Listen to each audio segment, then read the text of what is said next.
Hello மக்களே, எல்லாரும் எப்படி இருக்கீங்க? ஸோ இன்றைக்கி நான் ஒரு டிஃப்ரெண்டான கதைக்களத்தோடு தான் உங்களை மீட் பண்ண வந்திருக்கேன். ஆக்சுவலாக ஒரு பொண்ணு இருக்கா. அந்த பொண்ணு அவங்களோட ஓன் சைல்டு கிடையாது, அவங்க தத்தெடுத்து வளர்க்கக்கூடிய ஒரு பொண்ணு தான். இருந்தாலும் அவன் மேலே அந்த குடும்பத்தில் ரொம்பவே பாசமாக இருக்காங்க. அப்படி இருக்கும்போது அந்த பொண்ணு ஒரு நாள் அந்த வீட்டை விட்டு தப்பிக்கணும் அப்படின்னு நினைக்கிறா. ஏன் அவள் தப்பிக்கணும்னு நினைக்கிறா? அப்படி அந்த குடும்பத்தால் அந்த பொண்ணுக்கு வரக்கூடிய பிரச்சனைகள் என்னென்ன, கடைசியில் அந்த பொண்ணு தப்பிச்சாளா இல்லையா அப்படிங்கிறத ரொம்ப இன்ட்ரெஸ்டிங்காக நமக்கு சொன்ன ஒரு கதை தான் யூ நாட் ஃபார் மீ அப்படிங்கக்கூடிய ஒரு கதை. ஸோ இன்னும் ஏன் டைம் வேஸ்ட் பண்ணிட்டு இருக்கீங்க, வாங்க கதைக்குள்ள போகலாம். படத்தோட ஓப்பனிங்ல அட்டினாங்கிற பொண்ணு கேபிங்கிற ஃப்ரெண்டோட அவங்க அம்மா அப்பாவை பார்க்கறதுக்கு ஊருக்கு வரா. அவ கையில தத்தெடுக்கப்பட்ட ஒரு சின்ன குழந்தையும் இருக்கு. கிட்டத்தட்ட சில வருஷத்துக்கு அப்புறம் இப்பதான் அவ ஊருக்கே வரா. அவங்க கிட்ட ப்ராப்பரா இன்ஃபார்ம் பண்ணாம வந்திருக்கா. சர்ப்ரைஸாக இருக்கட்டுமே அப்படின்னு பார்த்துருக்கா. ஆனால் அங்கே போனால் இவளுக்கு தான் சர்ப்ரைஸே இருக்கு. ஏன்னா அம்மா டோரி வந்து கதவை திறக்காம வேற ஏதோ ஒரு பொண்ணு வந்து கதவை திறக்கிறா. கேட்டா டோரியோட ஃப்ரெண்டு அப்படின்னு சொல்றா. சரி உள்ள போலான்னு உள்ள போனா அவளோட பேரண்ட்ஸ் இவளை பார்த்து சந்தோஷப்படுறதுக்கு பதிலாக அதிர்ச்சி ஆகுறாங்க. அவளோட தம்பி சாயல் மட்டும் கொஞ்சம் சந்தோஷமா இருக்கான். டோரி அவளை பார்த்து எப்போ வந்தேன்னு கேட்காம ஏன் வந்தேன் அப்படின்னு கேட்குறான். அதுக்கு அட்டினா, என்னம்மா இப்படி கேட்குறீங்க, நான் வந்ததுல உங்களுக்கு சந்தோஷமே இல்லையா அப்படின்னு கேட்க, அதுக்கு அவளோட அப்பா, சரி சரி நீ மேலே போய் ரெஸ்ட் எடு, மற்றதான் அப்புறம் பேசிக்கலாம் அப்படின்னு சொல்கிறான். என்னவோ சரி அப்படின்னு மாடிக்கு போனா அங்க அவளோட ரூம்ல வேற யாரும் இருக்காங்க. அது போக அவங்க அட்டினாவை அட்டாக் பண்ணவும் பார்க்குறாங்க. வேகமா கீழே வந்த அட்டினா, என்னோட ரூம்ல யாரோ திருட்டு பசங்க இருக்காங்க அப்படின்னு சொல்ல, அப்போ மேல இருந்து நாடியோ அப்படிங்கிற பொண்ணு கீழே வர, அது போக அவ அட்டினாவோட பழைய ட்ரெஸ்ஸை போட்டிருக்கான். இது யாருன்னு அட்டினா கேட்க, அதுக்கு டோரி, இது எங்களோட பொண்ணு, நாங்க தத்தெடுத்துட்டோம். நீ எங்க பேச்சு கேட்காம போனதுக்கு அப்புறமா நாங்க இவளை தத்தெடுத்தோம். இவ நீ காட்டின பாசத்தை விட அதிகமான பாசத்தை எங்களுக்கு கொடுக்குறா அப்படின்னு சொல்ல, அட்டினாவுக்கு கோவம் வருது. என்ன உளறீங்க, முதல்ல இவளை என் ரூமை விட்டு வெளியே போக சொன்னுங்க, நான் ரெஸ்ட் எடுக்கணும் அப்படின்னு சொல்றா. அதுக்கு டோரி, அவ எங்கேயும் போக மாட்டா, நீ மேலே இருக்க இன்னொரு சின்ன ரூம்ல போய் படுத்துக்கோ அப்படின்னு சொல்ல, அட்டினாவுக்கு கோவம் அதிகமாகுது. ஃப்ரெண்டு கேபி தான் பொறுமையா இரு, கோவப்படாத அப்படின்னு சொல்லி அவளை சமாதானப்படுத்துறா. இருந்தாலும் அட்டினா நாடியாவை முறைச்சிக்கிட்டே மேலே போறா.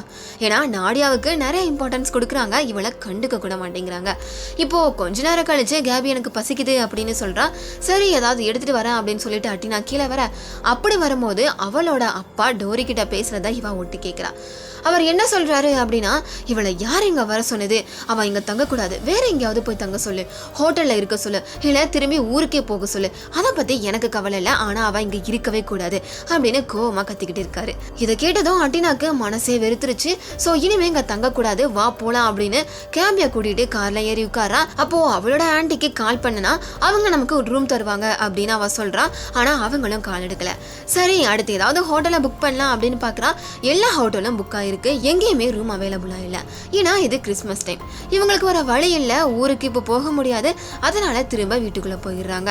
அட்டினா டயர்டாகி தூங்கிட்டா. ஆனா கேபிக்கு தூக்க வரல. அதனால டோரிக்கு அவ ஹெல்ப் பண்றா. அதே சமயம் மேல இருந்த அட்டினா குழந்தை அழுற சவுண்டு கேட்டு எந்திரிக்க, குழந்தை நாடியா கையில இருக்கு. அதை பார்த்துட்டு இவ பயந்து குழந்தைய வாங்கிடுறா. கொஞ்ச நேரம் கழிச்சு கீழே வந்த அவ அவளோட அம்மா அப்பா கிட்ட, நாடியாவை பார்த்தா எனக்கு ஏதோ தப்பா தெரியுது, அவளால நமக்கு ஆபத்து வரலாம், சோ அவளை வீட்டை விட்டு துரத்திடுங்க அப்படின்னு சொல்றா. ஆனா அவங்க இவ சொல்றத கொஞ்சம் கூட காதுல வாங்கல. அது போக நாடியா மேல பாசத்தை கொட்டுறாங்க, கிறிஸ்மஸ் கிஃப்ட் நிறைய கொடுக்குறாங்க. இதை பார்த்து அட்டினாவுக்கு வயிறு எரியுது. அவளை எப்படியாவது மாட்டி விடணும் அப்படின்னு சொல்லிட்டு அவளோட ரூம்ல ஏதாவது எவிடன்ஸ் இருக்குமா அப்படின்னு பார்க்க போறா. பெருசா எதுவுமே கிடைக்கல. அது போக அங்க இருக்கிற பொருள் எல்லாம் பார்க்க இது என்னோடது, அவ யூஸ் பண்ணிட்டு இருக்கா அப்படிங்கிற கோவம் தான் அவளுக்கு அதிகமாகுது. ஒரு கட்டத்துல அவளோட ஐடி கார்டு கிடைக்குது. அதுல பார்த்தா நாடியாவோட பேரு வேற என்னவோ போட்டிருக்கு.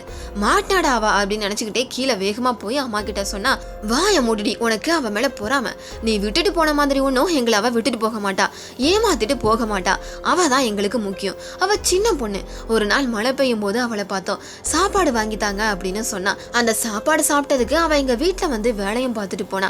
அவ எங்க நீ எங்க அப்படின்னு சொல்லி சூரிய வம்சம் டைலாக் எல்லாம் அம்மா பேச அட்டினா கத்துறா. அம்மாவுக்கு பயங்கரமா கோவம் வருது. உனக்கு அவகிட்ட ஏதாவது பிரச்சனை இருந்தா நீ வீட்டை விட்டு போயிரு அப்படின்னு சொல்றாங்க. உனக்கு தான் வீட்டை விட்டு போறதுன்னும் பெருசு இல்ல அப்படின்னு சொல்லி கேவலப்படுத்த அட்டினாக்கு மனசுடைஞ்சு போயிருது. அழுக ஆரம்பிச்சிடுறா. அப்போ அங்க வந்த அவளோட தம்பி, மறுபடியும் என்னை விட்டுட்டு போயிடாத, நீ இல்லாம நான் ரொம்ப கஷ்டப்படுறேன் அப்படின்னு சொல்ல, சரிடா போகல அப்படின்னு சொல்லி எமோஷனல் ஆகுறா. என்னதான் எமோஷனல் ஆனாலும் அவளோட கோபம் இன்னும் குறையல. கிறிஸ்மஸ் பார்ட்டிக்கு நிறைய பேர் வர ஆரம்பிச்சுட்டாங்க. மேல ஜன்னல்ல இருந்து அவ அதை பார்த்துக்கிட்டே இருக்கா. அவளோட ஆன்ட்டியை எதிர்பார்த்து வெயிட் பண்ணிட்டு இருக்கா. யாரெல்லாமோ வந்திருக்காங்க, ஆனா ஏன் அவங்க வரல அப்படின்னு யோசிக்க ஆரம்பிக்கா. சரி கீழே என்னதான் நடக்குதுன்னு பார்க்கலான்னு பார்த்தா கதவை வெளியில யாரோ பூட்டி வச்சிருக்காங்க. கேபியும் அங்க இல்ல. அதனால பால்கனி சைட்ல இருக்க ஜன்னலை திறந்து மேல இருந்து கீழே குதிக்கிறா. அவ குதிச்சதை பார்த்ததும் எல்லாருக்கும் ஒரு மாதிரி ஆகுது.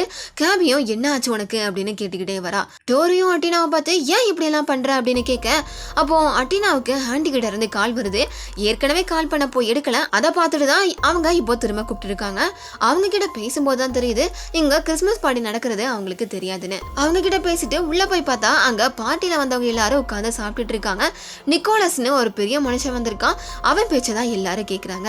அது போக இங்க வந்திருக்க ஜனங்கள்ல நிறைய பேரை அவளுக்கு தெரியாது. தெரிஞ்ச கொஞ்சம் பேர் கூட முழுசா பழகினது கிடையாது. டின்னர் சாப்பிட்டு எல்லாரும் டான்ஸ் ஆடிட்டு இருக்காங்க.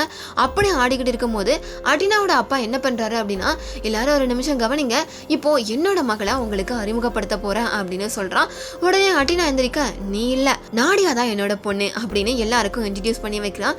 இதை கேட்டதும் அட்டினாவுக்கு தலையில இடியே விழுந்த மாதிரி ஆயிடுச்சு. உடனே எல்லாரும் முன்னாடி எந்திரிச்சு கத்த ஆரம்பிக்கிறா. நான் தான் அவங்களோட பொண்ணு, இங்க நாடியான சொல்லி நின்னுகிட்டு இருக்க இவா ஒரு ஏமாத்துக்காரி. இதை சொன்னா யாரும் நம்ப மாட்டேங்கிறீங்க. முதல்ல நீங்க எல்லாரும் யாருன்னு எனக்கு தெரியல. நீங்க எப்படி திடீர்னு எல்லாரும் ஃப்ரெண்ட்ஸ் ஆனீங்க? நீங்க பார்ட்டி வைக்கிறீங்க, என்னோட அங்கிள் ஆண்டியை வர கூப்பிடல, என்ன பண்றீங்க அப்படின்னு கத்துன்னு கத்துறா. இதை பார்த்து அப்பங்காரன், ஒழுங்கா நீ மேல போய் ரெஸ்ட் எடு, உன்னை இந்த பார்ட்டிக்கு யாரும் கூப்பிடல அப்படின்னு சொல்ல சோர்ந்து போன ஆட்டினா மேல போயிடுறா. கேபியும் பின்னாடியே போயிடுறா. கொஞ்ச நேரம் கழிச்சு அந்த சின்ன குழந்தை பாலுக்கால பால் எடுக்கலாம் அப்படின்னு கீழே வந்தா பார்ட்டிக்கு வந்தா யாரையுமே காணோம். என்னடா அது, அதுக்குள்ள பார்ட்டி முடிஞ்சிச்சு, எல்லாரும் போயிட்டாங்களா அப்படின்னு ஆச்சரியமா பாக்குறான். என்ன வேணா பண்ணிட்டு போங்கடா அப்படின்னு இவா பால் எடுத்துக்கிட்டு திரும்பினானா நாடியா வேக வேகமா வீட்டை விட்டு வெளியே போக பாக்குறா. எதையோ திருடிட்டு போற மாதிரி தெரியுது. உடனே அட்டினாவுக்கு கோவம் வருது. எங்கடி ஓடுற, இப்ப மாட்டினடி வாடி அப்படின்னு சொல்லி கையும் களமா அவளை பிடிச்சிட்டு உள்ள எடுத்துட்டு போறா. அப்போ நாடியா என்ன சொல்றா அப்படின்னா, என்னை கொன்னுறாத, உங்க அம்மா அப்பா என்ன கொல்ல பாக்குறாங்க, நீங்க எல்லாரும் சேர்ந்து என்ன கொல்ல பாக்குறீங்க அப்படின்னு கத்துறா. என்ன வளர்ற அப்படின்னு அவ அம்மா ரூம்குள்ள போனா அங்க நிறைய சடங்கு பண்ண மாதிரி கோலம் போட்டு விளக்கெல்லாம் ஏத்தி வச்சிருக்காங்க. ஏதோ தப்பா இருக்குன்னு புரிஞ்சுக்கிட்டேன் அப்படின்னா நாடியாவை ஒரு கபோர்டுக்குள்ள வச்சு வாய மூடி அவளை காப்பாத்த பாக்குறா. ஏன்னா நிக்கோலஸோட வந்த ஆளுங்க எல்லாம் அவளை தேடிட்டு இருக்காங்க. பயப்படாத, நான் உன்னை எப்படியும் காப்பாத்துவேன் அப்படின்னு அட்டினா நாடியாவுக்கு ப்ராமிஸ் பண்றா. அப்போ சின்ன பையன் அழுற சவுண்டு கேட்க, நீ இங்கே இரு, நான் என் குழந்தைய தூக்கிட்டு வந்துடுறேன் அப்படின்னு சொல்லிட்டு ரூமுக்கு போறா. ஆனா அங்க குழந்தை இல்ல. குழந்தை அழுற சவுண்டை ஃபாலோ பண்ணிட்டு வீடு ஃபுல்லா தேடுறா. கடைசியில தோட்டத்துக்கு நடுவுல வந்து நிக்கிறா. அப்போ அவளை யாரோ மயக்கடைய வைக்கிறாங்க. அவ சுயநினைவுக்கு வரும்போது அவளோட கை காலெல்லாம் கட்டப்பட்டிருக்கு. பார்ட்டிக்கு வந்த எல்லாரும் கூடவே அந்த நிக்கோலஸும் அவளை சுத்தி நிக்கிறாங்க. நதியா எங்கன்னு கேக்குறாங்க. அதுக்கு யாரா நீங்களாம், எதுக்கு நாடியாவை தேடுறீங்க, இங்க என்ன நடக்குது அப்படின்னு அட்டினா திரும்ப கேட்க, அதுக்கு நிக்கோலஸ் என்ன சொல்றான் அப்படின்னா, நாங்க சாத்தானை வழி பண்ற கல்ட்டி குரூப்பை சேர்ந்தவங்க. சாத்தானோட பவரை வச்சு உன்னோட தம்பியை சரி பண்றது தான் என்னோட நோக்கம். அதுக்கு நாடியாவை பழி கொடுக்கணும். அதனாலதான் உங்க அம்மா அப்பா உன்னை விட நாதியாவை அதிகமா நேசிச்சாங்க.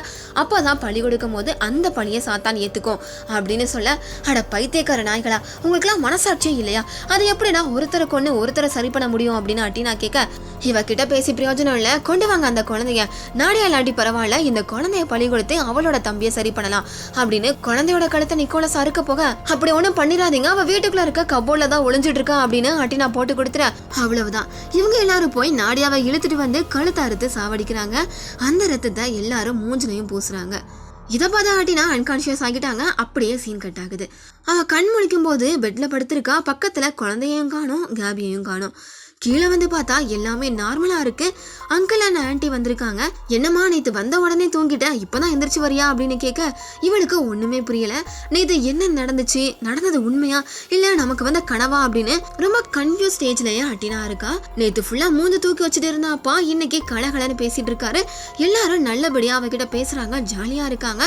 இவ சுத்தி முத்தி பாக்குறா. நேத்து அங்க பார்ட்டி நடந்ததுக்கான எந்த அறிகுறியும் இல்ல. சரி நமக்கு தான் பிரம்ம பிடிச்சிட்டு போல அப்படின்னு அட்டினா அமைதியாக்கும் போது, நேத்து வரும்போது ஒரு பொண்ணு இருந்தாலே அவ எங்க அப்படின்னு கேபி கேட்க, அவ நேத்து வீட்டை விட்டு போயிட்டா அப்படின்னு அம்மா சொல்றாங்க. சரியா அமைதியாகலாம் அப்படின்னு பார்த்தா தம்பிக்காரன் ஸ்டிக்க வச்சு நடக்கிறான். இதை பார்த்ததும் நேத்து பழி கொடுத்தது உண்மைதான் அப்படிங்கிறத அட்டினா புரிஞ்சுக்கிறா. தம்பி தான் நடக்கிறான்ல, இதுக்கப்புறம் அதை ரொம்ப நோண்ட வேண்டாம் அப்படின்னு அமைதியாக படம் அப்படி முடியுது. ஸோ இவ்வளோ நேரம் நாம் பார்த்தது யூ நாட் ஃபார் மீ அப்படிங்கக்கூடிய ஒரு படம் தான். எப்படி இருந்தது இந்த படம்?